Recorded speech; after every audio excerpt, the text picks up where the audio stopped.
So first up, we've got Garrett Flynn, who's the founding partner of Brains at Play and a graduating MA student from the Cinematic Arts program at the University of Southern California. Garrett develops high-performance biosensing infrastructure on the open web to enable people to participate in the future of biomedical technology. He'll be talking about developing brain-computer interfaces with everybody. So you can take it away now, Garrett. Thanks very much. Awesome. Thanks, Sarah. Let's see.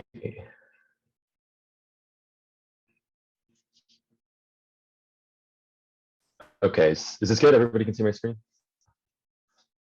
Perfect. All right, yep. Like Sarah said, I'm Garrett, and I'll be giving the talk on developing brain-computer interfaces with everyone. For those of you who aren't familiar, brain-computer interfaces are devices that read brain activity in order to derive control and communication signals. These can be invasive or non-invasive. So on the left, we have a Muse headband that's around a $250 device that measures your brain while you're meditating.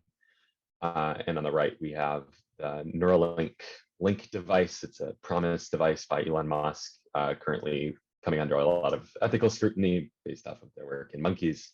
But otherwise, the hope there is to have an easy to implant device that can record activity deep inside the brain. This is an example of a recent paper about brain-computer interfaces. So this was using handwriting detection in order to really increase the speed of typing for people with implants. And these are usually people who are paralyzed or have motor deficits like ALS. Here is a quick video showing the actual performance of these systems. So you can imagine somebody with an implant trying to think about their handwriting. On the top, that is them thinking about handwriting, and then on the bottom, there is the translation of the mouse cursor in order to select letters on the screen. And so if I play that one more time, you can see that on the top, it's significantly faster. It reduces the actual spatial complexity, so you don't have to have a mouse move around in space and then select options. It's basically just like machine learning, like handwriting detection. And so this was a significant improvement. The writing speed was actually doubled from previous studies, which is pretty much an unprecedented advancement and really improves the quality of life for these patients, or at least has the opportunity to.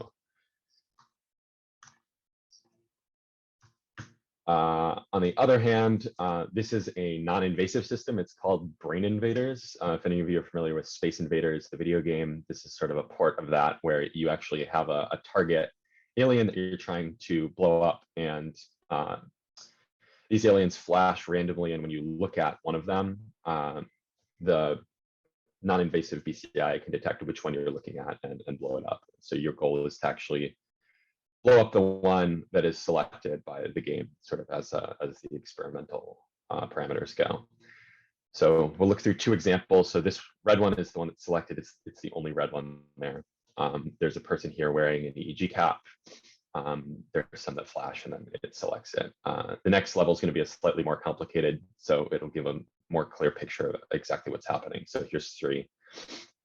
Same thing happens. So these are some aliens flashing, and then after about 5 to 10 seconds, there's a selection that occurs.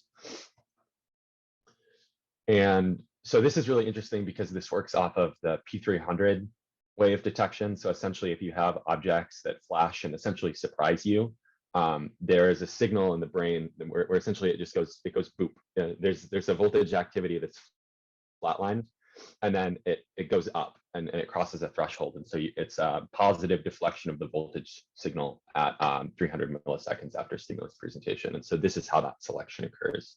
You just time that voltage increase to whatever's flashing on the screen. And something really interesting to note about this is that there's been some research on how well these systems actually are positioned to translate outside of the lab. And between 1988 and 2017, there was only 3% of P300-based BCI studies that addressed how to deliver this technology to end users that might be in need. And this includes things outside of gaming, like, for instance, web navigation, really just generic control of your computer so you can handle really any of the systems that are available to the average end user. So this is pretty dismal. There's not a lot of consideration about how to get these technologies out of the lab, and a lot of people have been putting at least some attention to how to make BCIs more translatable to the end user through things such as human and user-centered design. Unfortunately, funding constraints and things like that are not very conducive to that, because for the NIH, the NSF, these sorts of things aren't really that exciting. So what we have right now are a series of platforms shown on the bottom. So there's things like BCI 2000 and OpenVibe, which are written in C, very easy to use, sometimes include some visual programming system, but are tied very, very closely to the applications and extensions that are created for them, such that when you try to translate these technologies out of the lab into the home, there's really only the capacity for lab members, core development teams to contribute. And that creates a high barrier to entry for peripheral contributions, such as, for instance, you and I in our homes who may have some interest in brain-computer interface technology, may want to either play around with the system ourselves and try it in sort of a practical sense, as well as create extensions and applications for people with disabilities, sort of more as like a, say, for instance, a startup or a nonprofit. So that's sort of where we come in. Like Sarah said earlier, I am the co-founder of Brains at Play, where we're creating neurotechnology for everybody. I have sort of an interdisciplinary background at the University of Southern California. So I am currently in my last semester of a Media Arts Games and Health master's program, and I graduated with a bachelor's in computational neuroscience. I'm partnered with Josh Brewster, who is a wizard in both hardware and software development.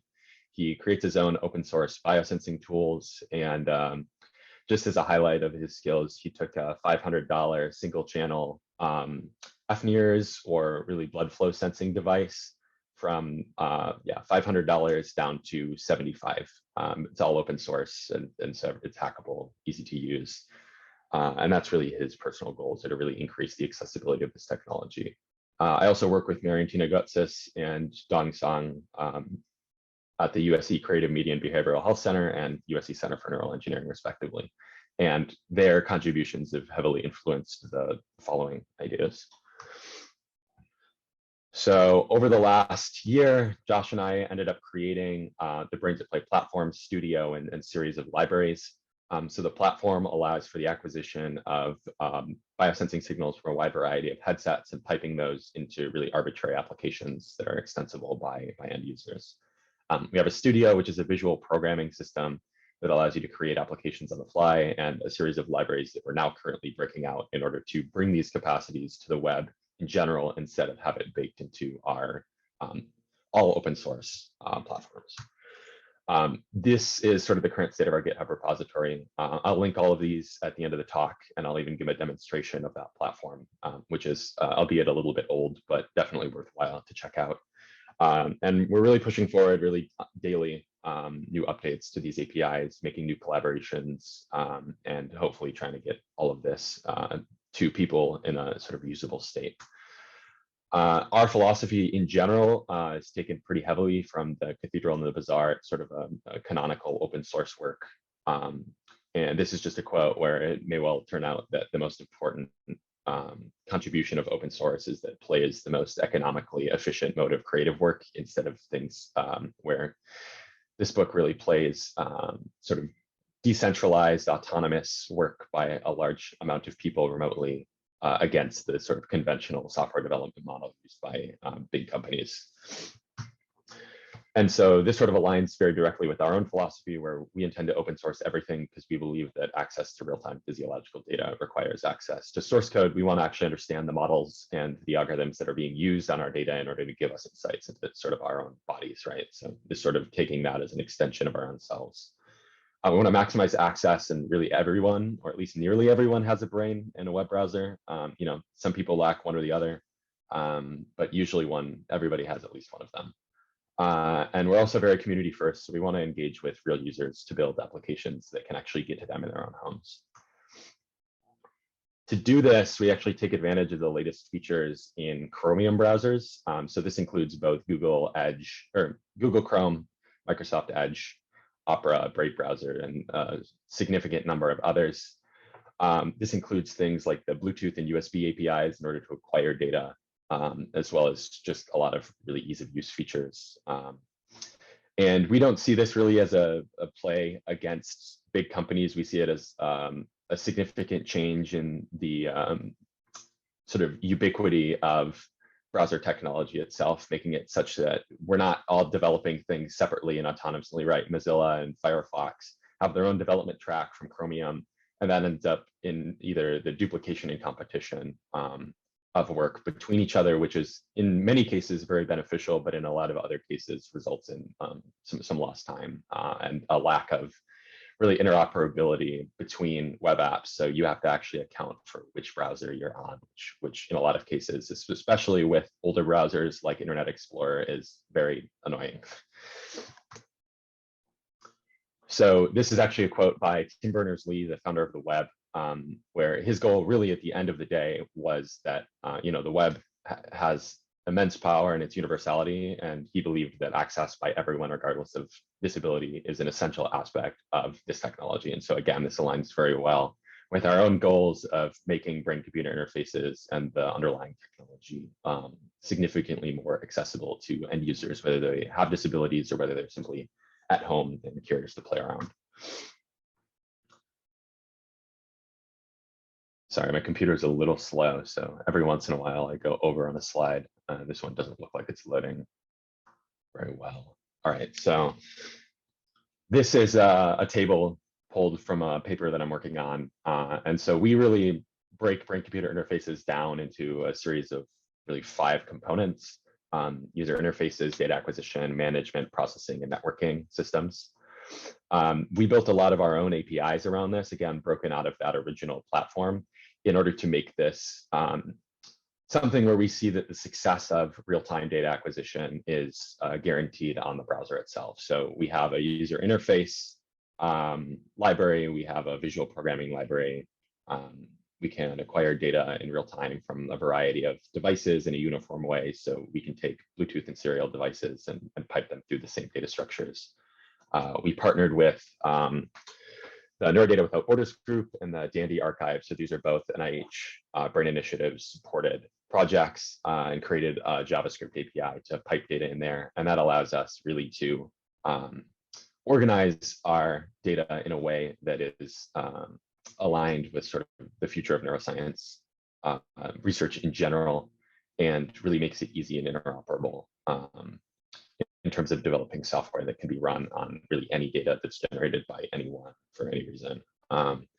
We have in the works time series API and multi-threading on the browser, which allows for high performance computing, as well as the sort of core brains at play library, instead of being this monolithic application, is now really focused around routing data from the browser to a wide variety of different systems. So for instance, artists like using OSC, neuroscientists like using systems like LSL.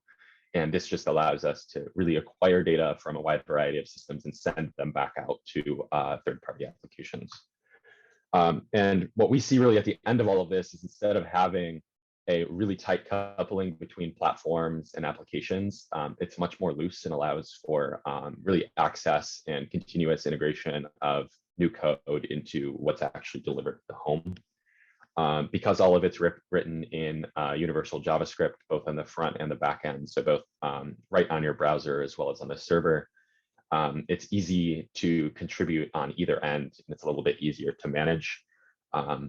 Instead of looking at it as core developers are maintaining and managing the system, it's more of a stewardship process where we actually try to actively involve contributions from home as well as from industry players. And at the end of the day, this just simply allows for creative contributions from a wide variety of people that actually reach end users in their own homes.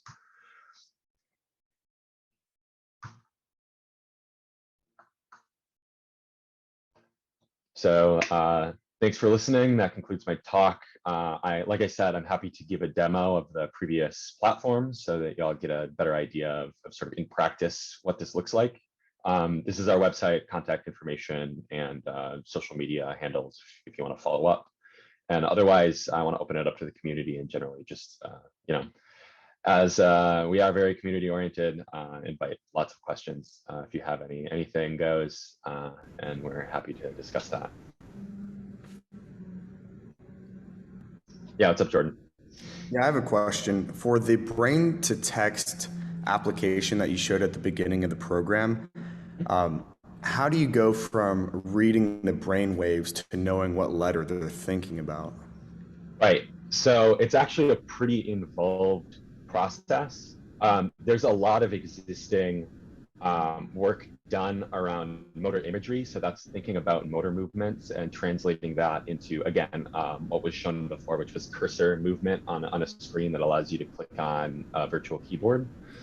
So that's largely just really machine learning. So you have a bunch of sets of trials where you try to get them to go, diagonally to this target, that target from a center point, and then you can sort of figure out how the brain activity itself translates into motor trajectories. If you're looking at the sort of arm part of the brain, it's actually pretty easy to do that.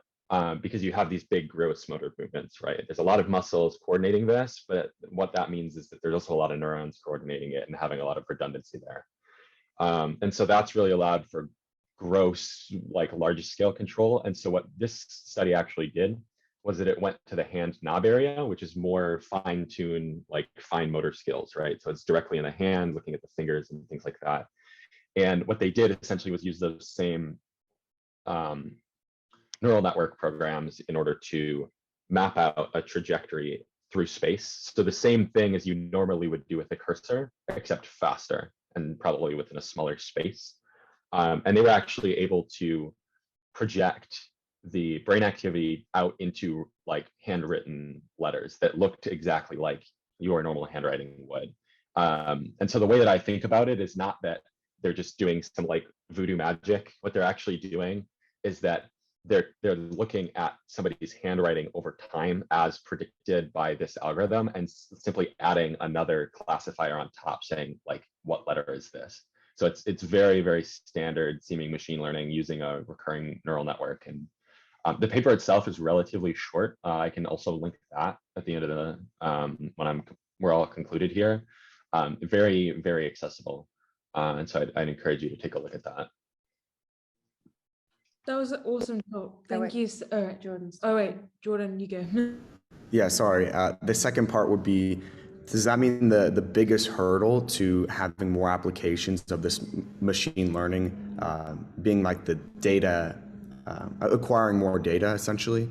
The more data, the more we can do with it? Right, so that's a really good point. Something to note about this paper itself is that it was only one individual patient. So that means that this is completely ungeneralizable at this point. We don't know whether this works reliably and doubles the performance across all patients and in what sort of states. There's been a lot of discussion around people with complete locked-in syndrome. So locked-in syndrome is, I can't move my arms, my legs, most of my body, but I may still be able to like blink my eyelid. And that still gives me some amount of motor control. Complete locked-in syndrome is you have absolutely no motor control. You can't speak, you can't bat an eyelid, you can't twitch your lip. And those patients have shown to not be very susceptible or really they can't use brain-computer interfaces as well. And so we don't know if this would translate to them as well as really even the guy right next to the current patient who has really the same exact sort of presentation of their disability. So yes, data is a very big limitation, but it also may, to some extent, reduce the power of the application itself, which is one reason why we actually want that, right? We want to know whether this works across a lot of people. And I would say, going along with the trajectory of my talk as well, we want it to translate to the use at home, where this system, I have very little doubt, is directly tethered to some high performance computing systems within a laboratory environment that would otherwise not allow for the retraining that makes this useful across days. So you actually have to retrain the model that predicts the movement of the really pen tip to draw out that letter. You have to retrain that every day in order for it to maintain its performance over time, which again is likely tied to some high performance computing cluster in another research lab. Hence the focus on infrastructure. You really can't do this without a lot of computing resources and a lot of that being very accessible across really demographics. So for instance, a patient in Algeria may not have as reliable internet connection or the capacity to really download much of anything. Even if your website is too big, they may not have equivalent capacity to at least have a very smooth experience.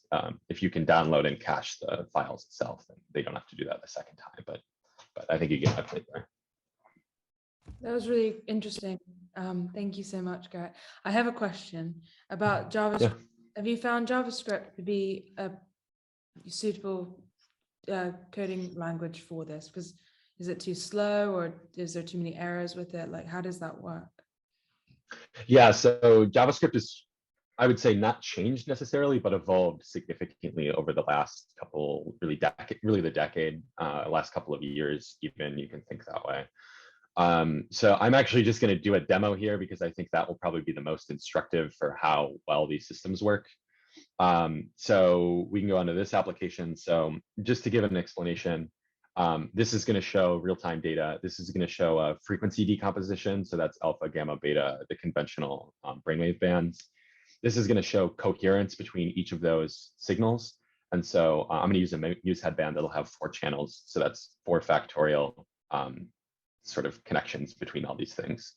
And then I'm also going to have this alpha coherence. So that's just going to be the frontal electrodes here and how similar they are mapped to this 3D blob.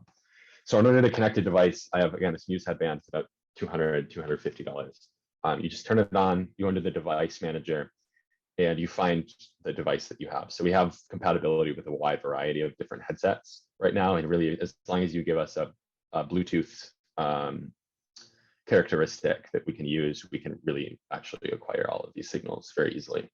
So pair the device, about 3-4 clicks. And then now I have real-time data from that muse headband.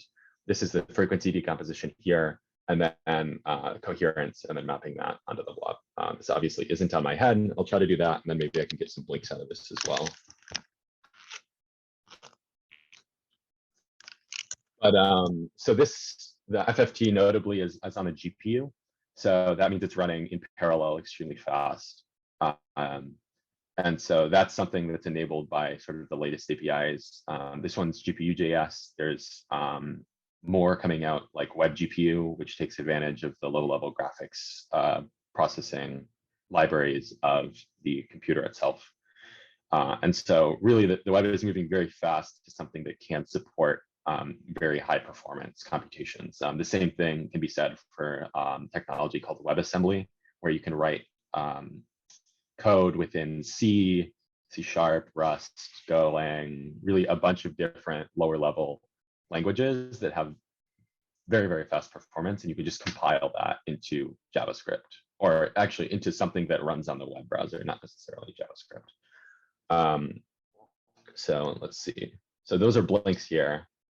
So those can be pretty reliably detected if you have some thresholding algorithm, which we have used before. It looks like something has blocked on the browser.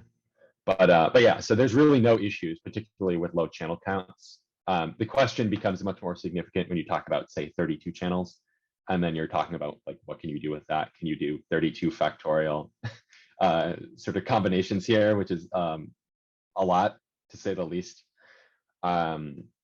And so, yeah, so essentially there isn't as big of an issue around this as there used to be. There's still some issues around, like, what threading on the browser means. So doing things in parallel without access to the GPU, simply because JavaScript is single threaded. You can offload things to a different thread process kind of thing, but it just makes it independent of the interface. It doesn't necessarily make it completely parallel. So long way of saying that there really is not a huge constraint upon data processing here. And so that makes really this time particularly amenable to transitioning a lot of this work to JavaScript. That's really interesting. Thank you so much for the demo. Thank you, Garrett. That was an absolutely amazing talk. I really loved that. I wish we could talk about this all day. It's really fascinating. Thank you for sharing this with us. It's really interesting to see it like in action as well. So I think we're going to move on to Tracey now. So thank you for joining us, Tracey. Tracey is an artist, researcher, and civic tech entrepreneur who has founded several startups and organizations, all with the central theme of radical social impact, utilizing tech to improve people's lives. She's the founder of H.E.R DAO, which is a woman-focused developer DAO, through which she's championing the mission of radical inclusion and equitable futures in the Web3 space. She's also the founder of, among other things, Black Tech Task Force, and is also a Mercury Music Prize winner as well. And she's going to be talking about AI bias, building equitable futures. So thank you very much for joining us, Tracey. Hi, everybody. Thanks for having me. Can you hear me okay? Great. So I've just flown in from Barcelona, where we're actually doing that's like our back-to-back hackathons. So we did we did Brazil, we did Rio, and then we flew straight on a plane and came to Barcelona. So this is it's a bit much, but I'm glad to be here, basically. I'm glad to be here. So I'll discuss some practical solutions to bias and discrimination in AI and STEM, focusing on how to mitigate bias and how to include more diverse participation from marginalized sections of society. Because I think when we build tech, we like building nice things and smart, clever things. And, sometimes thinking about the effect on people or populations is kind of, left in the background. And we've seen kind of a lot of examples how that can kind of go wrong, to be honest with you. So it's important really to talk about rethinking harmful technology like facial recognition, how to intervene and build, how we mitigate bias. So I'm going to start on that. I think when people talk about AI and bias, I think we have to kind of explain what it is, how does it manifest, and why it's important to tackle, and where we can make a difference. So as the title suggests, we're focusing on sections of the population that are most affected by AI bias, and those sections that might find it difficult or daunting to enter tech spaces. So we all probably know films like The Social Dilemma. So there's a dark side to big data, and neutrality is often an illusion. So in Cathy O'Neill's Weapons of Mass Destruction, she actually makes an astute observation. So namely that privileged people have more opportunities to be processed by actual people, and the poor are more likely to be processed by machines. So it's kind of astonishing, and it's mostly unbeknown to the general population that some of the most important parts of our lives are ruled by algorithms. So, college applications, jobs, finances, but nowhere is this more evident than or damaging than the US criminal justice system, where it's used in the process of sentencing and crime detection, and has resulted in people losing their liberty. So the bias in data is actually pervasive and quite dangerous. And I think Cathy O'Neill goes on to write, many poisonous assumptions are camouflaged by math and go largely undetected and unquestioned. And so this includes sloppy statistics, biased models, they create their own toxic feedback loops. Rua Benjamin, who wrote Race After Technology, calls it the new Jim Code, a play on words, obviously, of the US Jim Crow era. So as we deliberate how we intervene in our work in social circles, it's worth noting that this is actually uncharted territory. So never before has the future of work and social interactions been actually more so unpredictable. So one of the ways in which we as leaders, I think, can acknowledge these tectonic shifts is far simpler than we might assume. So it's time to talk about, the future of work and society and play in a way that we just haven't before. You know, so many leaders ranging from realists to optimists will call this period like a crux of opportunity. You know, it's a period where we can kind of deconstruct the norms to rebuild a better and more modern, more equitable way of life. But we just have to you know, pay attention, because people kind of, corporations, like after the Black Lives Matter movement, you know, people were coming out, you know, trying to do better, and Amazon stopped selling its facial recognition technology. But, you know, that's all kind of surface stuff, you know. But I think it's time to start the kind of big conversations locally and globally. So this talk is probably focused on how we build and create a future for people, and how we imagine that technology, and how that technology can mirror the people actually in society, you know, because the tech should really mirror the people it's supposed to serve. So like, it's important when talking about algorithms to kind of say, like, what is an algorithm? You know, can algorithms be racist? Are they just, you know, people think that algorithms are pretty much neutral, you know, and that's wrong, because now algorithm is not really an objective fact. And Cathy kind of puts it quite succinctly. And she says, like, all you need to build an algorithm is historical data and a set of a definition of success. And the main point is that over time, the data was curated and optimized for that subjective definition of success. And therefore, you know, we end up embedding our values in there, or simply algorithms make things better for the people who make the algorithms. So, you know, after doing all of my research, it kind of, you know, it didn't take me long to realize that, you know, if I wanted the world to look like me, I had to build it, basically. And that's something I kind of learned in my Mozilla research. But I think it's important to also look at the human cost of AI bias. And when I was doing my research with Mozilla, I was talking to ACLU, a director deputy of ACLU, who took the police department to court for falsely imprisoning and arresting a guy based on a really dodgy facial recognition picture, you know, and it was really hard for him to get any sort of kind of justice. And this is kind of starting to happen more and more, actually. And I think Nate actually brought up a point about black box technologies. So like companies can make these products, they use these algorithms, and then when they cause harm, you can't really do anything about it. You don't even know how this algorithm was constructed.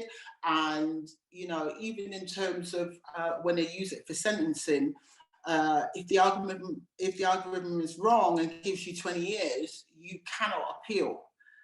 So there's got to be something vastly wrong with that system. But, you know, the other human costs, you know, because I think when we talk about technology and AI and bias, we actually never think about the machines and how the machines are made. And actually the inequitable cycle starts there. So it starts actually in the tech materials. So, you know, getting the cobalt out of the ground means that you have to negatively impact someone's life in the DRC. You know, they're subject to really horrific kind of like labor practices. And, you know, even though tech manufacturers make billions of dollars, exploited workers only make like less than $1 a day.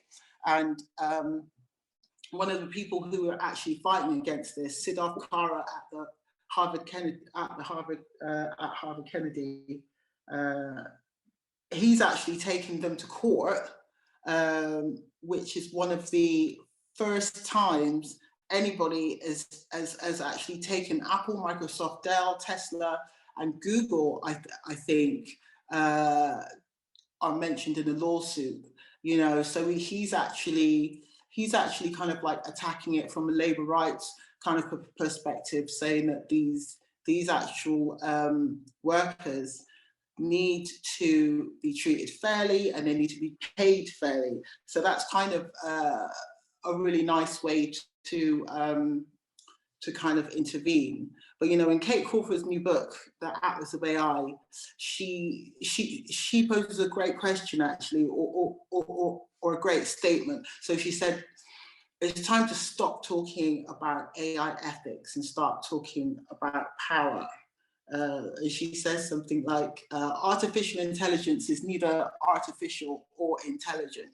And I really like that, you know, because it cannot exist without the extraction of natural resources or the bodies that provide the labor and the human cost of the frequently hidden labor supply, you know. And in Kate's words, she says, we're just looking at forms of statistical analysis at scale that have as many problems as the data that it's given.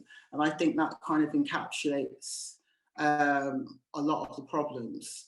But, you know, getting on to solutions, I mean, some people think, you know, one part of the solution is the machine learning labeling process when building algorithms. So we already know there's a problem with representation concerning data sets. So there's a number of techniques to improve the efficiency and accuracy of data labeling.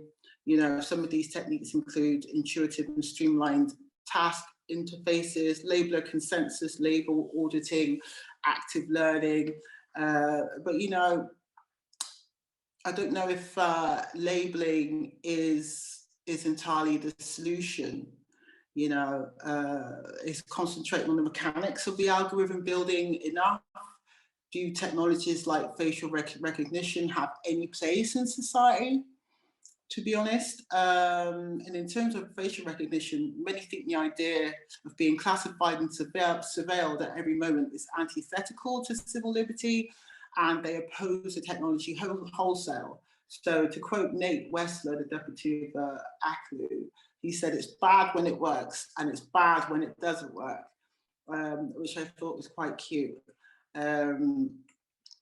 So, you know, looking at like the data commons, which is quite a good way to kind of address some of the inequity. There's organizations such as Data for Black Lives and Radical AI, who are actively constructing data sets which can be used in machine learning, which can reduce the harm done to marginalized communities.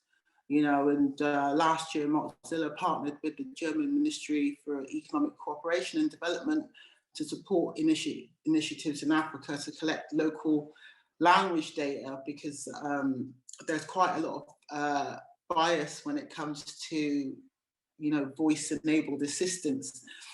You know, Amazon's Alexa or Google Home and Apple Siri, they're all kind of trained on a certain type of voice and find it very, very hard to recognize other voices. So they're actually like attacking the voice data problem from that side.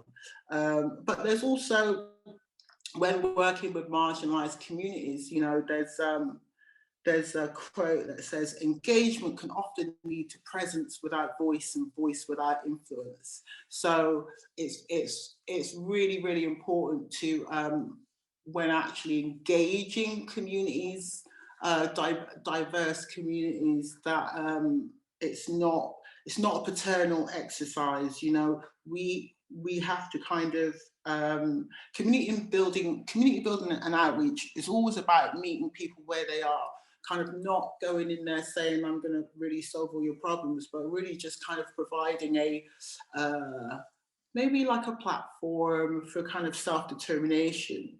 And like, I think we also have to think about how we kind of construct our spaces, you know, our tech environment is welcoming, you know, and what I'm really loving about the kind of hack scene at the moment is that there's quite a few no-code solutions. Like, I met someone yesterday who said, oh, I'm going to be in the hackathon. I'm like, really? And they said, like, yeah, I can't even code. And I thought that was brilliant, because they're actually using a no-code solution. So it's just like, you know, having an idea is the prerequisite, not actually like the technical skills. And I think giving people the opportunity to co-create their own futures without prior technical knowledge is actually really important.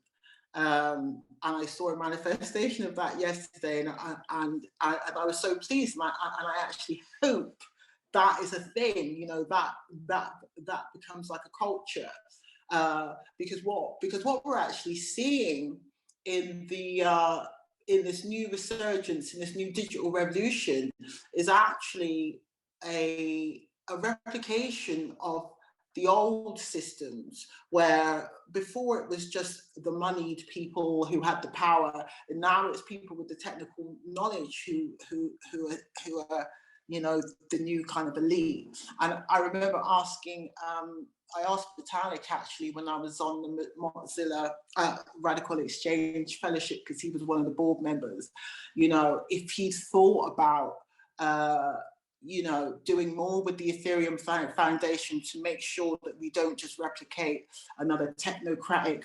plutocracy with this, you know, with the new Web3 kind of world that we're building, you know. And he was quite honest and said that, you know, they have done some stuff but probably could do more. So I'm very, very wary of that, you know. Everybody's kind of Web3 mad and gone DAO crazy, and it's great, but like we do have to take a moment to kind of look at the structures we're building and replicating. But I think with this kind of like resurgence of DAOs, it's quite lovely to see that it's actually centered around human collaboration and cooperation. You know, people are getting energized by kind of working in this flat hierarchy and kind of having ownership over your work, having flexibility over your work, actually having a say, you know, instead of going to a contracted labor job where you don't have a say and you get told what to do. I think this is really kind of like transforming people's kind of expectations of what they can have in life. So, you know, I'm very, very encouraged by what I'm seeing. But, you know, I just kind of ask questions. I mean, I'm not here to kind of like answer everything, you know, but, you know, that's the main questions really. How do we mitigate bias? How are we going to be conscious when we're actually building tech, when we're using AI, that we're not embedding our own values, that we are actually paying attention to the fact that maybe this tech can actually harm people? And how do we include like diverse participation from marginalized communities? You know, I mean, I'll probably go on to how I've kind of dealt with it.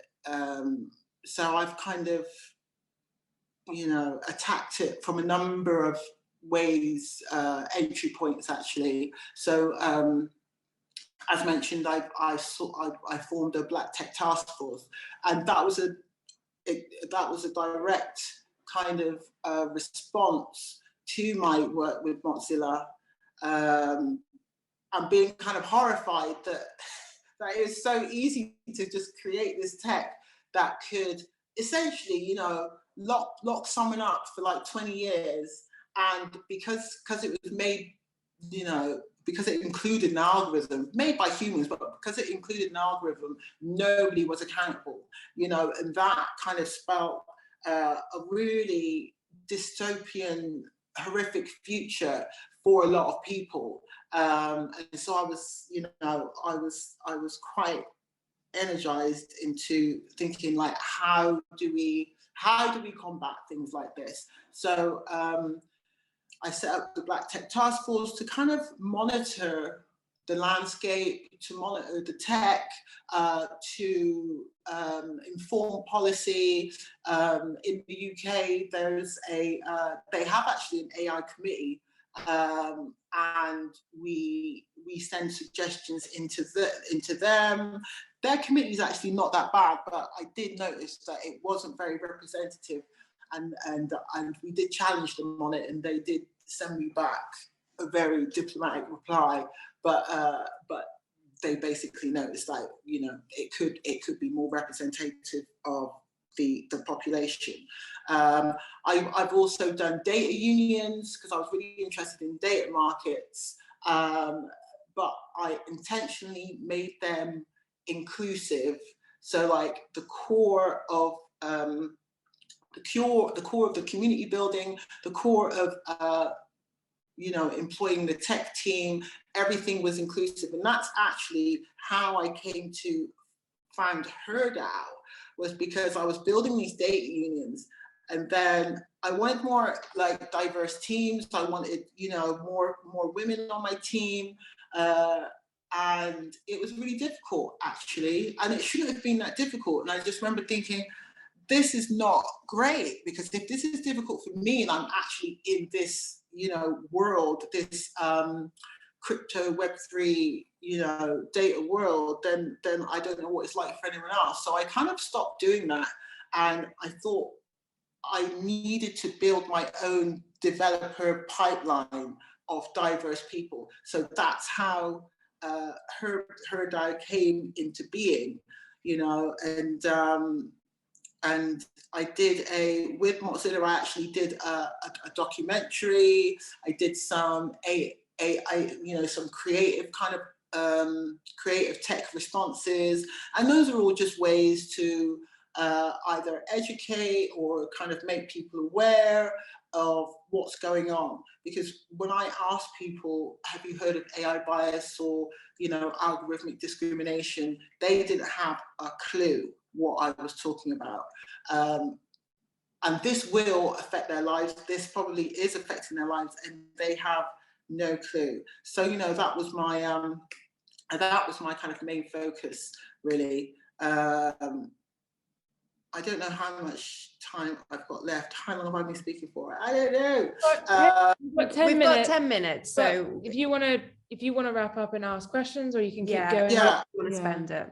I'll just wrap up. I'm not sure anyone got anything out of that, but but you know, I just think it's so important for us when we're building to be not just mindful, to actually have, you know, methods in place, like strategies, like, you know, looking at the harm, looking at, you know, the bias, looking at ways that you know, we can maybe unconsciously embed our values into our tech. So like organizations to work with, Data for Black Lives, Algorithmic Justice League, All Tech is Human, Radical AI, Inclusive Technology Network is another thing that I got, you know, I've got too many groups, Institute for Ethics in AI, loads of people doing loads of stuff, advocating for inclusion and doing loads of great stuff. You know, I've also, like, there's just tons of reading to do around this. You know, everyone's probably read The Age of Surveillance, Capitalism, and Automating Inequality and Race After Technology. Everyone's probably done that. You know, Algorithms of Oppression, Weapons of Mass Destruction. You know, those are, like, you know, the big kind of books. And now, you know, The Atlas of AI by Katie Crawford. So I'm going to wrap up because I've just been and yeah, that's it really.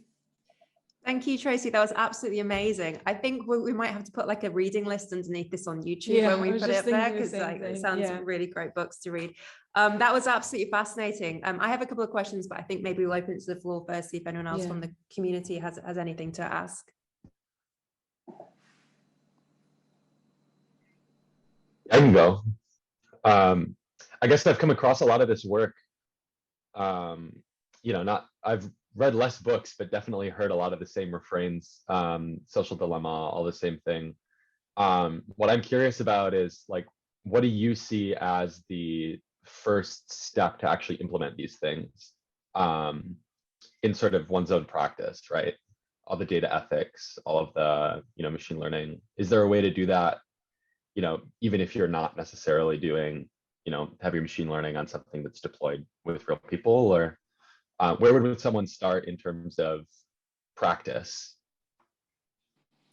Yeah, I think that's a good question. I think it just depends what you're doing. So, for example, I gave one of these talks, and somebody in the audience was actually a professor in Bristol University, and they were like, "Oh my God, we've never really thought about this," or "Can you come and do a talk in the university?" Which I did, and that kind of transpired that after that they actually added a module of AI bias or mitigating bias into the robotics course. And so I was like really encouraged by that, and I thought, well, isn't that great? So like she actually intervened at that level of like, as soon as students start her course, she's already, like right at the very beginning said like, right, when you're building, you have to look at this, and this, and I actually wish that like all AI data robotics courses, anyone who's building any stuff with like software data would actually do that.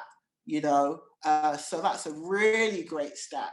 But there's like another exercise that I do, which is which you can map out your kind of like points of intervention. So you kind of map out your social circle, and then you map out your kind of like work circle, and which points that you can intervene, and who are the people that you can probably talk to kind of like make something happen. So like if you're at work and no one's talking about it, or you probably kind of notice that we're being a bit slack, we could actually do something about this, then go and talk to that person. So it's all about where you are, the people you're around, different entry points, what you're actually doing. But there's always a point of intervention, and it's more to do with whether you feel comfortable, supported, whether you feel that you can do that. I mean, I don't know. If you were on your, wherever you are now, do you feel like if something came up and you wanted to interject and say, oh, I think we should look at the bias in this, do you feel comfortable to do that? Do you feel like you could do that?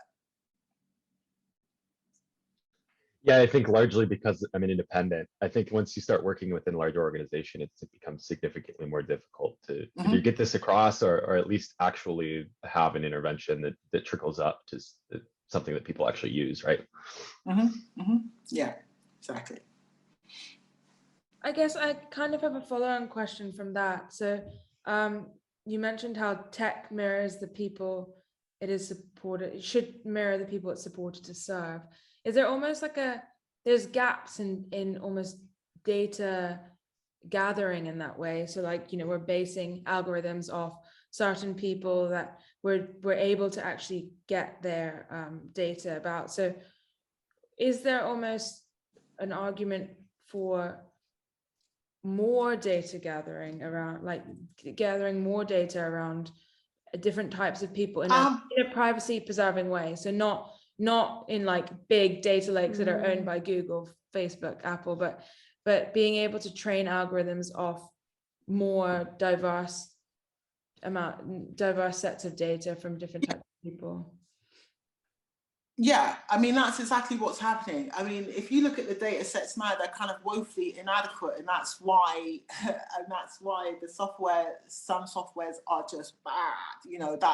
That's why facial recognition in one sense doesn't work, because it's not had enough diverse models to train from.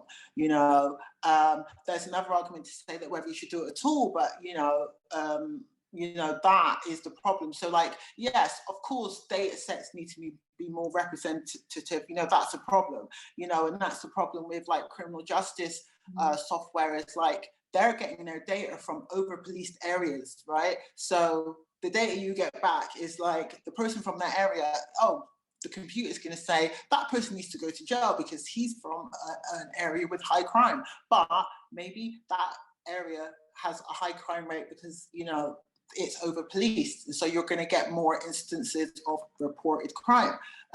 So it's that kind of toxic feedback loop that Cathy O'Neill is speaking about, you know, and the way she, you know, she so succinctly put it, that like algorithms will basically serve the person or the people making it, you know, and not, you know, so if you're not out here intervening or constructing algorithms to work for you, then there's a probably large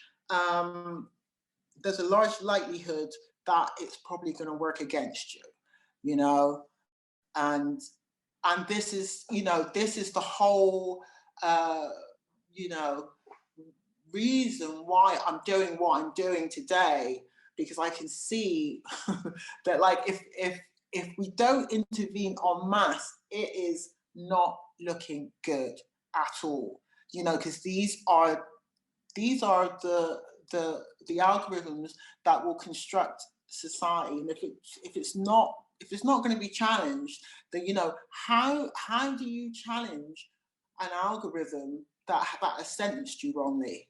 You know, that is the situation we're in today. Everyone's putting their hands up saying, oh, you know, there's nothing you can do, but someone's just lost like 20 years of their life. It's like, eek, you know, so it's a large battle, you know, and data representation is yeah, one part of that, but the other part of it is like it should be wholly illegal to make algorithms and not have any accountability, and people, you know, people are supposed to put ingredients on the back of a cornflakes box, but no one knows what goes into making your algorithm. You know, it's kind of a bit weird. And then do you think like Web3 will help like that accountability and transparency of who's making the algorithms and what data is actually going into it? Yeah, because, you know, we can have things like data commons, you know, we can crowdsource a lot of that data, and we can be in control of a lot of that data. And so obviously Web3 is a perfect tool, you know. I mean, I'm gonna, you know, someone was like, can Web3 solve all the world's problems? I said, well, we're gonna have a try. We're gonna try. This is like literally the best opportunity that we've ever had.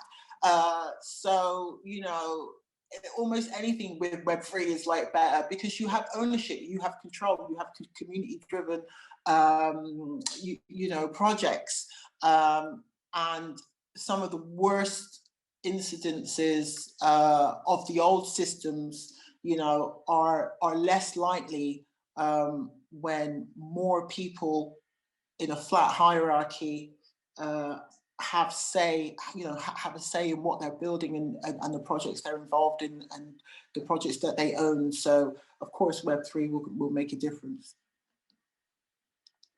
Thank you very much, Tracey. So I think we're pretty much at time now. Has anyone got any other burning questions before we wrap up? But that was absolutely fantastic to both our speakers. Thank you so much. It's an absolute honor to have you join, and I've learned so much, and we can't wait to share this with everybody as well. But yeah, has anyone got any last question before we end there, maybe? For either one of our speakers today? Can I ask a quick one? Yes, just about AI ethics and Web3. I completely agree that Web3 has it can help to improve how we do AI. But in my experience, I haven't come across any organizations that are trying to, you know, look at the intersection of AI ethics and decentralization. Like there's lots of positives, but there could be lots of negatives. You know, like if we decentralize these really powerful algorithms, anyone can, you know, potentially cause harm. And so, yeah, I've just been trying to come across people interested in AI ethics who are looking at decentralization and Web3. And I wonder if you've come across anyone that's thinking like that. I think that's part of a lot of discussions It's an interesting topic, whether decentralization can mean that more people can create harmful algorithms. Interesting. But like, yeah, I don't know, actually. I don't know if there's one organization that's doing that. I'm sure people have had these discussions, but yeah, interesting. I'm going to go and have a look. Thank you. I'd love to hear what you find. Yeah, I will. I'll get back. Very much. We'll add it to the YouTube as well at the bottom. Yeah. Cool. Okay, we're going to have to end it there. Did you have anything you wanted to? No, I thought that was great. Unless anyone else has any burning questions that they want to ask before we, because this is a great opportunity. And also, Tracey and Garrett, is it okay if people sort of reach out to you afterwards, or if they watch this video later and they have any questions? Yeah, sure. Cool. Yeah, absolutely. Yeah, wonderful. My DMs are open. Cool. Amazing. Thank you so much, everybody, and we hope you enjoy the rest of your Friday. Thank you.